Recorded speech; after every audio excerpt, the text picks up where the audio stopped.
Clutch cover लगने के बाद दोस्तों इसके सारे 8 नंबर बोल्ट है, तो अपन 1 बाय 1 करके लगा के ले लेते हैं कुछ इस तरह से।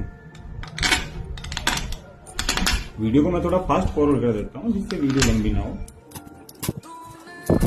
अब दोस्तों हम सारे बोल्ट टाइट करके लेंगे।